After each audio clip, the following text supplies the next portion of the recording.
Hi, it's the old Duffer here. RL Carburettor. Well, that's the top bit. There is a governor plate that goes on under here, which is still on the manifold, which stops you, I think, going full send. So you don't have a rev. They're allegedly about 103, 110 horsepower, which isn't a lot for a 5 litre straight six petrol. But anyway, I wasn't going to film this, and I've never done one of these before. I've done loads of carburettors over my working life, so you can probably imagine. But not done one of these. So I thought we'd strip it down and see what's going on. I think it's bunged up, and I know the needle sticks shut. So there's something going on here, which is better than sticking open, I suppose, and pouring petrol everywhere. So I thought we'd get it to bits, and I'll try and turn it so you can see it all. But this little bit I've undone the screws and I'll stop. This is supposed to be the economy diaphragm. I don't know how you can add any economy anything with a 5 litre petrol. But it is basically, it's my spring has sprung, it's just a diaphragm. I'm not quite sure how it works. That I'll try to find out. Sandwiched between two gaskets that obviously moves up and down somehow and regulates fuel when you're cruising, or it not going up and down a gearbox. So we're just going to get this thing to bits, if I can find the right tools, and see what's going on. I'm pretty sure it's blocked up, so we're running very lean. So we'll take its hat off and get into the float bowl. I've got some acetone. I normally clean carbs out with acetone. It works quite well. And I made a homemade ultrasonic shaky thing years ago. I've just replaced the sander that I used to create the motion, because the old one barbecued itself. It looks stupid, but it works. And right, there we go. One float bowl. Oh yeah, there's crud in here. Lots of crud. So there's not a lot of adjustment on this thing. I was hoping that there would be more adjustment. I mean, I've got a full repair kit, including new butterfly shaft for the choke and everything on here. But it may not need it. So you know, I've had a look at the governor assembly that sits under here and check for play in case it's really worn and we're sucking in air and all the rest of it. This has only done 6,000 miles, this vehicle, so it's probably not worn out at all. That is probably a fuel adjustment screw. I wonder how far in or out that is. That's half. Ooh, 1 1/4. Ooh, that seems awfully long way in. We'll set that back up to where it was. You do get a new one in the kit, and I think it might have been running very lean. Of course, I've never got the spanner I want right in front of me. Let's go and find a replacement spanner. Get that. You get the needle and float chamber needle and seat assembly. Even this one's sticky. Hello, where's the camera going? Your fault. Right, it's a complete assembly. Just screw it in, sealing washer, and jobs are good. By the looks of it. But yeah, there is snot in the float bowl, and the accelerator pump, hey, there's fuel in there, isn't a diaphragm like you get on a lot of modern cars. I'll get it in the camera. Focus. It's that piston there. So we'll take that out, that little screw, and we'll take all the jets out. We're going to thoroughly clean it. They are very simple, these carbs. Nothing to be frightened of. I did try and wash it off in a parts washer before I took it apart, just to make sure we don't drop any more grollies in there than we need. But let's go and find a spanner, and we'll get this to bits. Right, I believe a lot of these parts, they're brand new old stock from Carburettor Hospital. The guy knew his numbers. I mean, he really knew his numbers. Yeah, he knew exactly what I was talking about. Ooh, didn't get that sealing washer in the kit. Hopefully we can reuse that. Got just about everything else except that little washer. So, okay. Right. We've got all new gaskets. So we'll get rid of these. Yeah, all misses. Yuck. I'll get this in the camera. Focus, focus, focus. There we go. I can get it to see what I want. So you can see that's all dirt and debris in here. So that's probably all the way through. That might have something to do with our lean running issues. I mean, it starts and runs perfectly. You have to start it on choke, and a lot of people have said, "Oh, I don't have to start mine on choke," which would indicate to me that theirs is rich. Mine is definitely weak because of the flames we had coming out the carb when we were going up the road. That's an interesting arrangement. Hold the float in. Comes out. Oh, misses. Yeah, that's grotty. Yeah, that's a lot of our issues. I think we're just full of snot.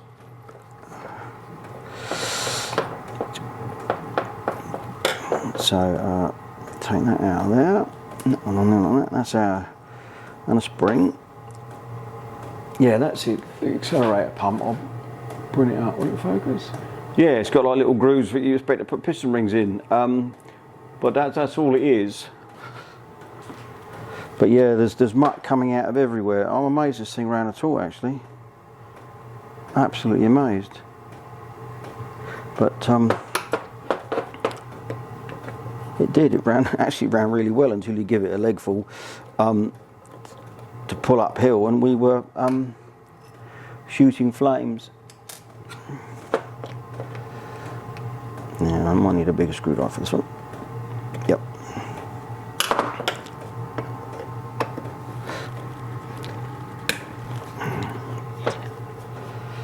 Right, let's get all these out.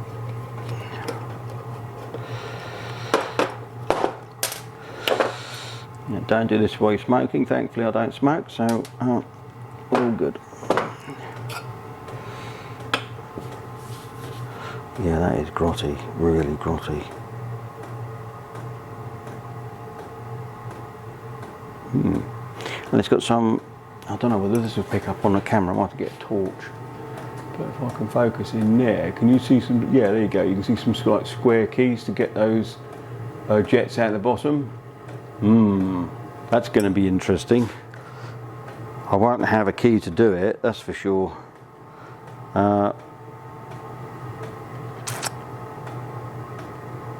You might just have to leave them in and thoroughly clean it, and we hope it's going to work. That's all we can do, really.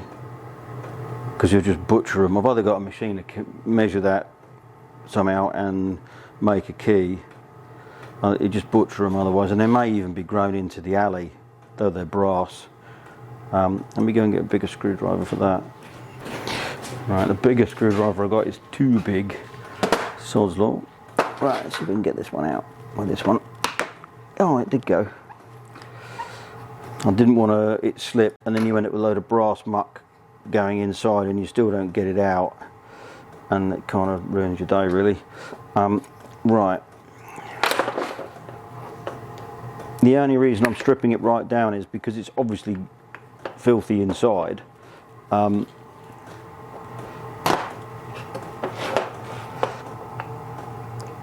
It's to get the dirt out. It's as simple as that. Otherwise I wouldn't be bothering. I mean, the carburettor kit from Carburettor Hospital was 90 odd quid, but you do get a lot of bits, and so I'm not going to change the choke shaft. There's just absolutely no need. There's nothing wrong with it. I'll put it in a box with other parts for this vehicle. You know, the chances of me changing it in my lifetime are probably pretty slim.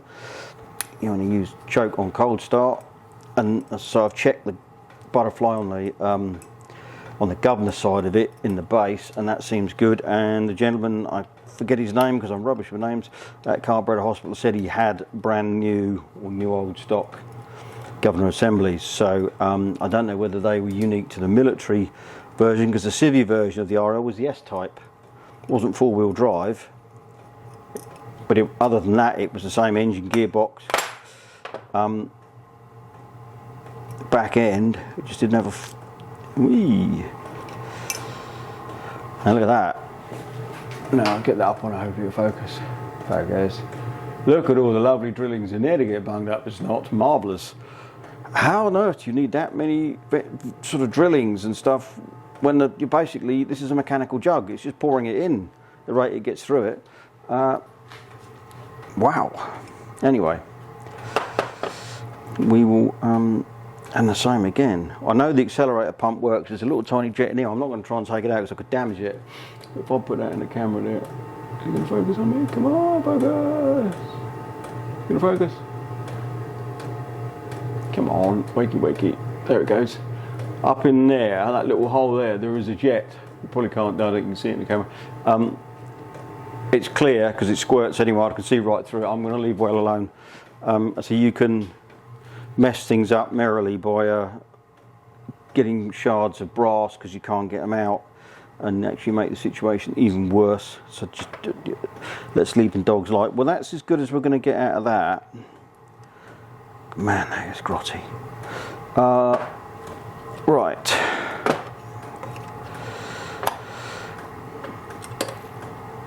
That is the old choke cable, which is obviously broken because I'd take it off. Did I bring a pair of pliers? No, I didn't. I'm going to get that out, and to be honest, that is about as much as I'm going to take off, other than gaskets and stuff. I just don't see the point in completely disassembling it. All the jets and disassembly's out. You know, there's just no point. I am curious how this supposed economy diaphragm works on a 5 litre, but hey ho.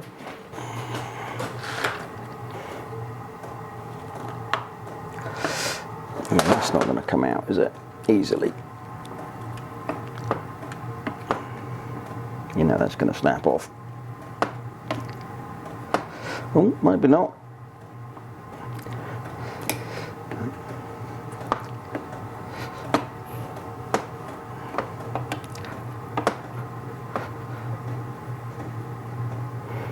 Yeah, I'll take that right out.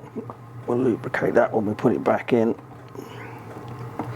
As I say, on the clock, this thing's only done 6,000 miles, assuming that it's the original clock. Also, on the side of the block, it's got a military rebuild tag, and it says it's all standard bearings inside, and it was rebuilt in 1979. So why it was rebuilt, I don't know.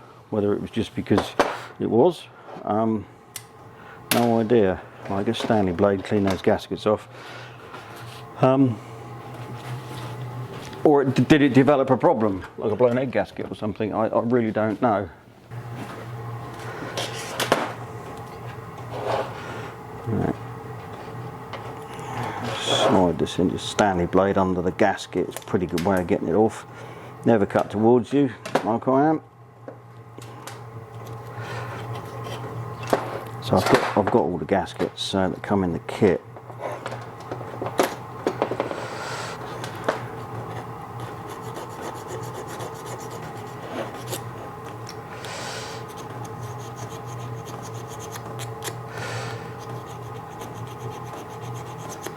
Right, get that off. This may have to soak overnight, which is absolutely fine.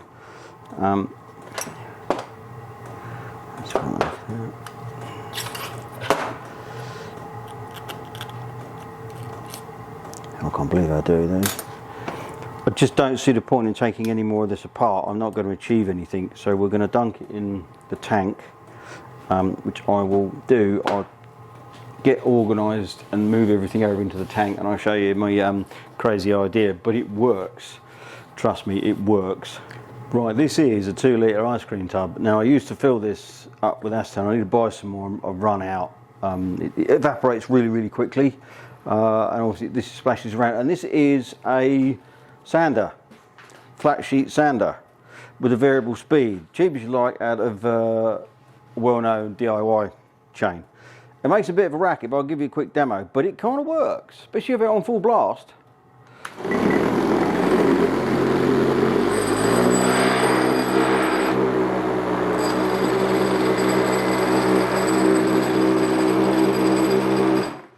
Get the idea.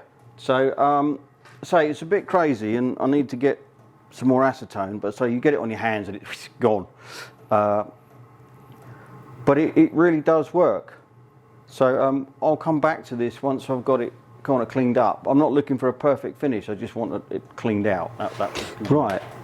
Been reassembling bits and pieces. I'll show you the amount of debris that come out of it in a minute, but it's all going back together. I've blown everything clear. Just the top gasket on here is a little bit on the flimsy side. Don't want to really stay in position, so we'll just put a little splodge of grease on this housing. Hopefully that will help just stick it down while we're assembling. The grease gets squidged out and it'll be fine, won't do any harm.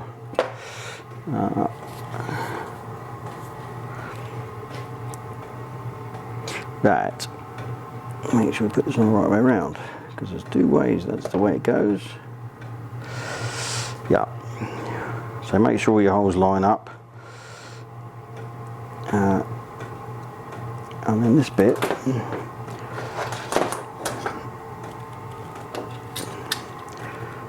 slides in there. Now I'm not doing this in the camera, you stupid sod. Right, there you go. That goes like that. And then we put our screws in. Why is that not lining up? It's all moved. That's where you got to be there. Yeah, it's a bit of a fiddle.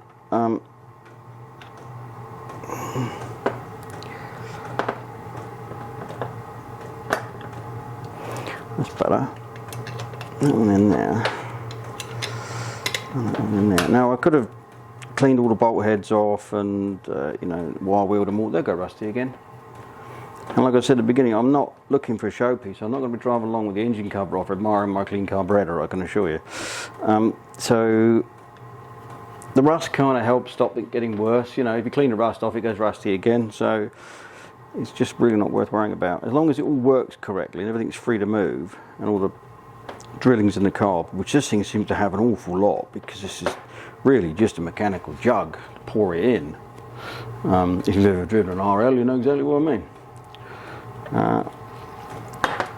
They aren't, they were never designed for economy, put it that way.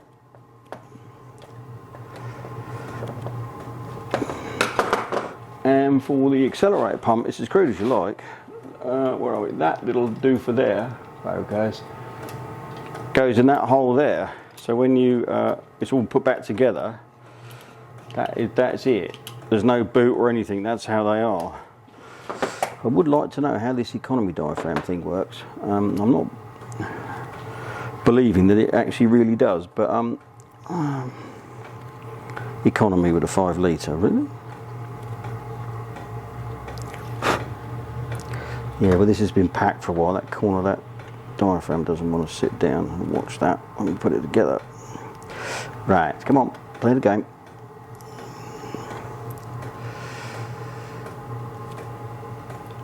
This is coming out all right.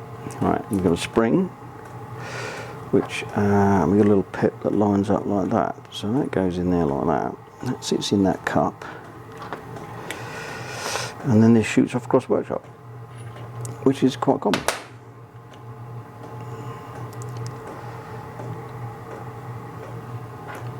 So we do it that way. And there's a little spigot inside that sits on like that.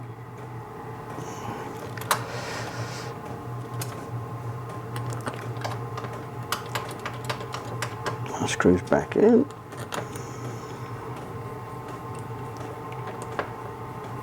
Yeah, there's some funny little knock-in brass rivets and stuff. Whether this kit does several carburettors, I'm not sure.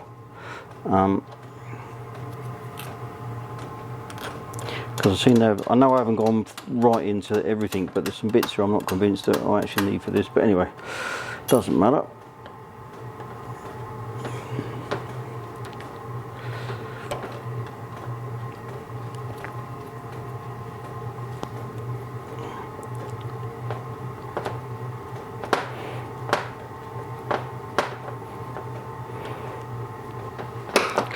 Put my little tag back on.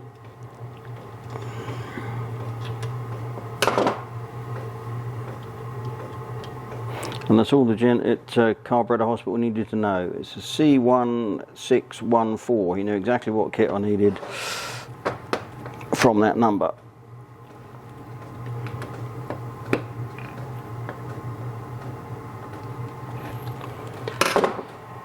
Well,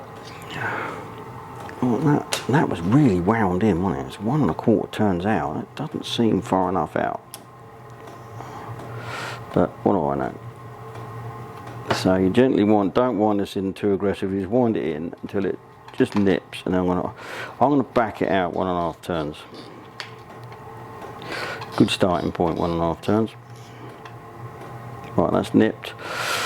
Half, 1, half. That's what we need to know. And we've got a new banjo, because the old one is chewed up, which holds the fuel inlet in, and I use copper washers. That doesn't feel like the right thread.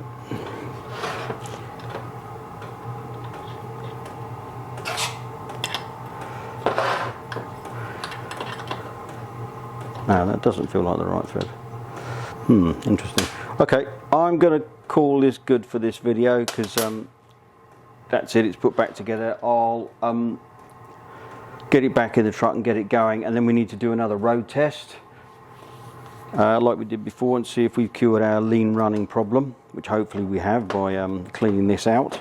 Oh, before we go, yeah, that was it. I was going to show you the stuff, because what come out, all right.